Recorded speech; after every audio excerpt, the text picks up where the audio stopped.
हम लोग राजनीति में हैं, इसलिए राजनीति के सुबह से लेकर शाम तक जो भी आदमी काम करता है, हर काम को लोग राजनीति से जोड़ते हैं। लेकिन मैं बहुत मजबूती से कहता हूं कि हर समय राजनीति और हर समय वोट की राजनीति नहीं होती। राजनीति का व्यक्ति भी समाज का व्यक्ति होता है, और जितना काम राजनीति में करता है वो समाज के जरिए ही करता है। और समाज नीति और राजनीति जब जुड़ जाती है तो मुझे लगता है कि समाज के लिए, सबके लिए अच्छा हो जाता है। देश में प्रधानमंत्री के रूप में नरेंद्र मोदी जी अपने आप में प्रेरणा है।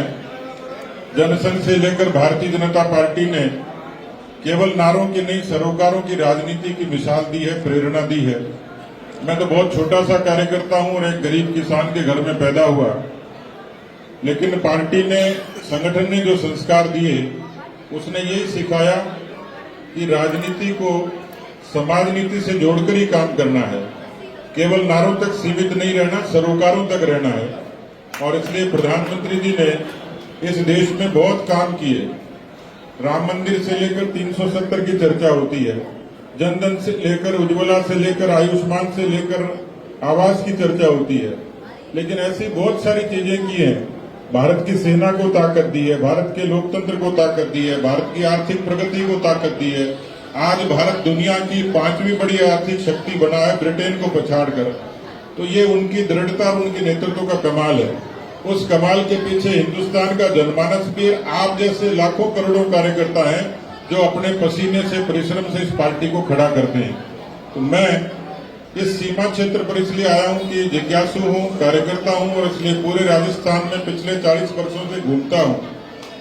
मैं वो भाग्यशाली आदमी हूं कि मैं हो सकता कोई बड़े पद पर नहीं हूं, लेकिन मैं कार्यकर्ताओं का जो मुझे आशीर्वाद और प्रेम मिला वो मेरे लिए अनूठा है। उससे बड़ा सौभाग्य कोई हो ही नहीं सकता। और इसलिए उस सौभाग्य के नाते, उस आशीर्वाद के नाते आप लोगों के बीच में आया हूं। मोदी जी की एक अच्छी योजना है, सुकन्या समृद्धि योजना, जिसमें बच्ची पैदा होती है, 14 वर्ष तक उसका एक खाता खुलता है डाकघर में, बैंक में। जब वो बच्ची 18 साल की होती है तो उसको पढ़ाई के लिए, 21 साल की होती है तो विवाह के लिए उसको एक तरीके की आर्थिक ताकत मिलती है। मैंने ये संकल्प लिया था पिछले जन्मदिन पे जनजाति क्षेत्र में, नवरात्रि में जब कन्याओं का पूजन किया तो अनायास मन में आया कि इन कन्याओं के उत्थान के लिए कुछ करें। जो मोदी जी कर रहे हैं उसमें अपनी तरफ से भी कुछ अंशदान करें। तो जितने मेरे मित्र थे, मैंने उन सबको आग्रह किया था कि कोई उपहार नहीं लेके आए, एक सामान्य और सादे तरीके से जन्मदिन को आशीर्वाद के रूप में लें। और आज मेरा सौभाग्य है कि मेरे जन्मदिन के अवसर पर बाड़मेर के चिकित्सालय में जो बिल्कुल सामान्य परिवारों की महिलाएं हैं, उनकी कोख से नवजात कन्याओं का जन्म हुआ है। ऐसी 8 कन्याओं को हम लोगों ने सुकन्या के खाते खोलने का काम किया। मैं समझता हूं कि ये खाता कोई किसी तरीके का एहसान नहीं था, लेकिन मैं धन्य हो गया कि उन नवजात कन्याओं ने मुझे आशीर्वाद देकर इतनी ऊर्जा दी जिसकी मैं शब्दों में बयान नहीं कर सकता।